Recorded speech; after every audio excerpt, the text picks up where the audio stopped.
Telugu digital media network లో political కేటగిరీలో #1 కేవలం 72 గంటల్లో 1,50,00,000 వ్యూస్ పైగా పాపులర్ టీవీ నెట్వర్క్. నమస్కారం అండి. నమస్తే అమ్మా. మరి చంద్రబాబు నాయుడు గారు మొన్న ఈ మధ్య రాజశ్యామల యాగం అని చేశారు. అసలు అది ఎందుకు చేశారు? దేనికండి అసలు యాగం చేయడం ఎందుకు? సో 175/175 వై నాట్ 175 అనేటువంటి నినాదం ఎంత మేర పబ్లిక్లోకి వెళ్ళింది అనేటువంటి లో భాగంగా నిన్నటి రోజున దర్శిలో పర్యటించడం, అక్కడ శివప్రసాద్ గారి యొక్క కాన్వాయ్లో చూడటం. సో ఓవర్గా ఏంటంటే 175లో నేను పర్యటన మొదలుపెట్టాను 175 స్థానాల్లో. సో మొదటి స్థానం నాకు పూర్తి స్థాయిలో విజయం సాధించే అవకాశాలు దర్శిలో బూచేపల్లి శివప్రసాద్ రెడ్డికి ఉన్నది. సో నా పర్యటనలో భాగంగా రెండో రోజు మా సొంత నియోజకవర్గం అయినటువంటి తెనాలి రావడం జరిగింది. సో అక్కడ మీరు పాపులర్ టీవీ తారసపడతాం ఒక మంచిగా శుభపరిణామం అనుకుంటున్నాను. అంటే పాపులర్ అనే ఛానల్ 1 కోటి మంది సబ్స్క్రైబర్స్ ఉన్నటువంటి ఈ ఛానల్కి సో నేను ఇవ్వడం అనేది శుభసూచనగా భావిస్తున్నాను. ఇక అంశంలోకి వస్తున్నట్టయితే చంద్రబాబు గారు రాజశ్యామల యాగం చేశారు. ఈ రాజశ్యామల యాగంలో చేసేటువంటి వ్యక్తులు అంటే సోకాల్డ్ బ్రహ్మస్వరూపాలైనటువంటి వైఖానసులు మరొకరు చేశారు. ఈ చేసేటువంటి సాంప్రదాయం ఏ ఆగమ శాస్త్రానికి సంబంధించినది అనేటువంటిది ఆ చేసినటువంటి బ్రాహ్మలు చెప్పాలి. చేయించుకున్న ఆయన ఏ శాఖకు సంబంధించిన ఆయన చెప్పాలి. రాజశ్యామలో అనేక రకాల మోడ్యులేషన్స్ ఉన్నాయి.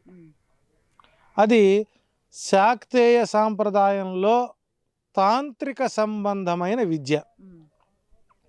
అదే ఇక్కడ మీరు అడగచ్చు మీరు ప్రశ్న, స్వరూపానంద చేసేటువంటిది రాజశ్యామల, అది సాత్విక రాజశ్యామల యాగం.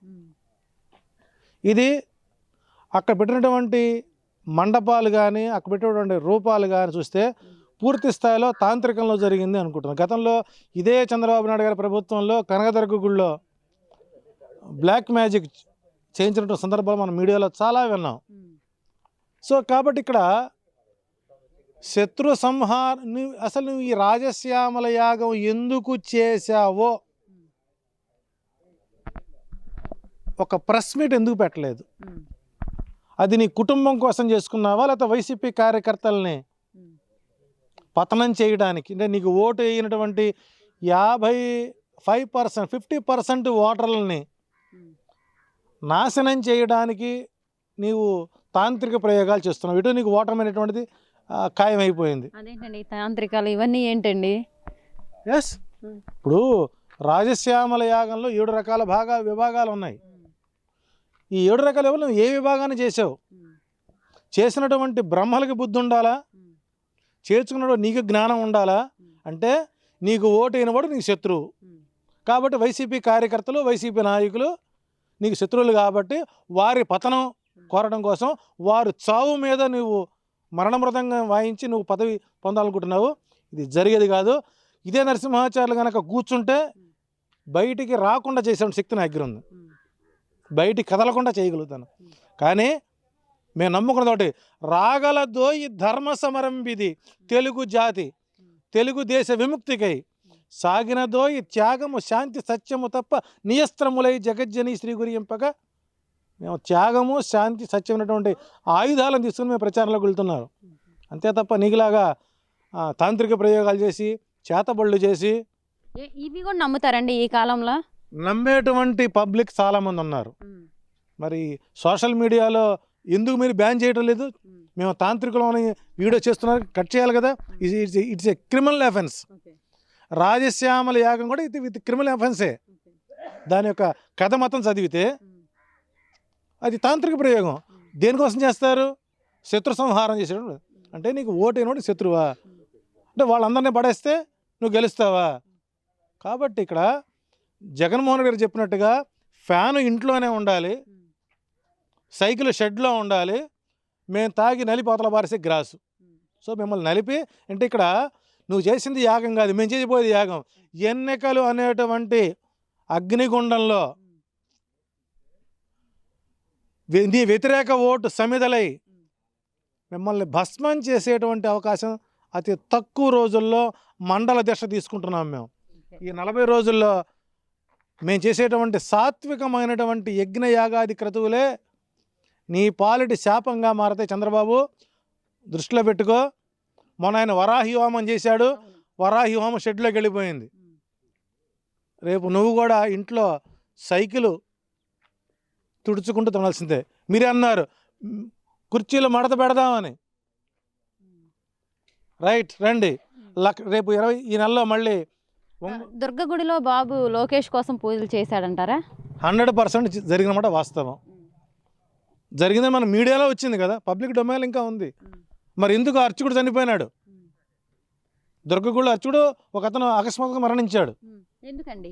ఒకటి గుర్తుపెట్టుకోండి, రాజధాని శంకుస్థాపన చంద్రబాబు చేసినటువంటి విధానమే తప్పు. ఆ రోజు లగ్నం కానీ ముహూర్తం కానీ ఏమీ లేదు. శుభకార్యానికి పసుపు కుంకుమ తమలపాకు పండు తాంబూలం ఇస్తారు. నీవు అమరావతి రాజధానిని పెట్టి మట్టి నీళ్లు పోసారు. మట్టి నీళ్లు పోసేటువంటి సాంప్రదాయం దేనికి ఉందంటే ఖననము అంటారు. నీకు నీవే రాజధాని పేరుతో మట్టి నీళ్లు పోసి ఖననము చేసినటువంటి పరిస్థితి ఉంటే ఇక రాజధాని నిర్మాణం ఎలా జరుగుతుంది? కాబట్టి నువ్వు చేసిన ప్రతి ఒక్కటి తప్పు పని, మళ్ళీ తప్పులు చేసుకుంటూ పోతున్నావు. కాబట్టి రాబోయేటువంటి రోజుల్లో తగు మూల్యాన్ని చెల్లించుకునే పరిస్థితి వస్తుంది తెలుగుదేశం పార్టీకి. మరి పుష్కరాల్లో 23 మంది మృతికి కారణమా బాబు గారు? పబ్లిసిటీ పిచ్చలో ఒక సాంప్రదాయాన్ని తొంగలో తక్కి పబ్లిసిటీ పిచ్చిలో నీవు చేసినటువంటి పుష్కర విధ్వంసం. నేను ఈ మధ్య ఆయన విధ్వంసన పుస్తకం రాశాడు. పుష్కరాల్లో సంప్రదాయాన్ని విధ్వంసం చేసింది ఎవరు? మీరు కాదా?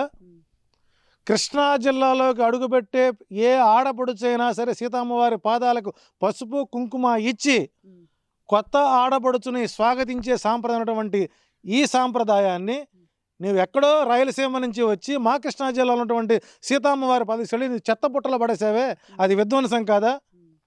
దేవాలయ విధ్వంసం ఏ రకంగా చేసావు? నవ్వుతూ చిరునవ్వుని తో ఉన్నటువంటి రాజశేఖర రెడ్డి విగ్రహాన్ని తీసుకెళ్ళి చెత్త కుప్పల్లో బారేసినటువంటి ఆ నవ్వును చూడలేక ఎదకొచ్చిన బర్రి నవ్వినట్టు నవ్వుతున్నావే నువ్వు. నీ నవ్వుకు అర్థం ఏమైనా ఉందా? ఎప్పుడన్నా చూడండి, ఎదకొచ్చిన బర్రి నవ్వుతుంది, ఆ మొహం నవ్వు పెట్టుకుని మా నవ్వును విమర్శిస్తావా? రెండోది,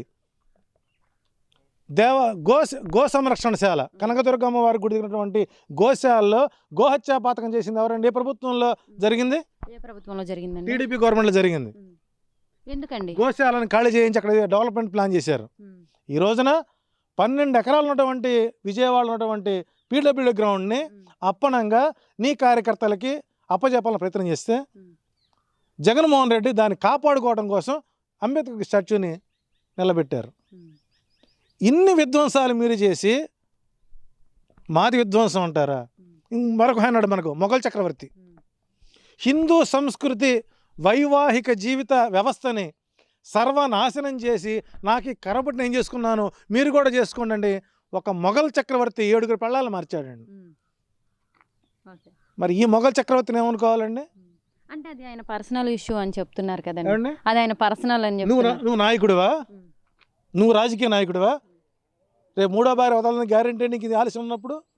సో కాబట్టి ఇక్కడ మీరు పర్సనల్గా కనుక వస్తే దమ్ముంటే మీరు కూడా చేసుకోండి అని చెప్తున్నారు కదా. చేస్తున్నాం కదా, తీస్తాం.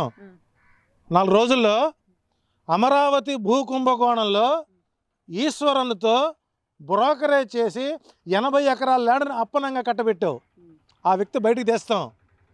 అంటే మేము సంయమనం పాటించుకుంటూ చాలా గౌరవప్రదంగా మాకు ఇచ్చినటువంటి అంశాల ప్రకారం పోతూ ఉంటే మేము అసమర్థులు చూస్తున్నారా? కుర్చీలు మడత పెడతారా? రండి, రేపు ప్రకాశం జిల్లాలో మీటింగ్ ఉంది, మాకు కాస్త మీ కార్యకర్తలు పంపిస్తే కుర్చీలు మడత పెట్టి లారీలు ఎత్తుదురు. కానీ మీకు చేతకైన విద్య, మీరు నేర్చుకున్న విద్య కుర్చీలు మడత పెడతాం కాబట్టి మీరు సిద్ధమైతే ప్రకాశం జిల్లా సభకు వచ్చి కుర్చీలు మడత పెట్టి లారీలో వేసుకుని వెళ్ళండి. లేదా మీరు కాంట్రాక్ట్ తీసుకోండి, మేము ఇస్తాం. కుర్చీలు మడత పెట్టే కాంట్రాక్ట్ తెలుగుదేశం కార్యకర్తలకు ఇవ్వడానికి వైసీపీ సిద్ధంగా ఉంది. మీరు సిద్ధమా? నేను సిద్ధం ఇప్పించడానికి. సో కాబట్టి ఇక్కడ వైసీపీ కార్యకర్తలారా, జరగబోతున్నటువంటి విధ్వంసకాండలో చంద్రబాబు నాయుడు గారు 3 రోజుల పాటు మీరందరూ పతనం అవ్వాలని రాజశ్యామలలో తాంత్రిక కార్యక్రమాన్ని చేయించారు. తప్పనిసరిగా మీరు దాన్ని ఎదుర్కోవడానికి తప్పనిసరిగా మీ దేవాలయాల్లో మీరు తప్పనిసరిగా కొబ్బరికాయలు కూడా నమస్కారం. అమ్మ, ఆ దరిద్రుడు మాకు ప్రయోగం చేశాడు, మాకు తెలుస్తుంది, ఆ ఎఫెక్ట్ అనేది పడడం కోసం మేము మొక్కుడు అని చెప్పి మీ దేవాలయాల్లో మీరు పూజలు చేయించుకోండి. ఇదే దాని శాంతి మార్గం.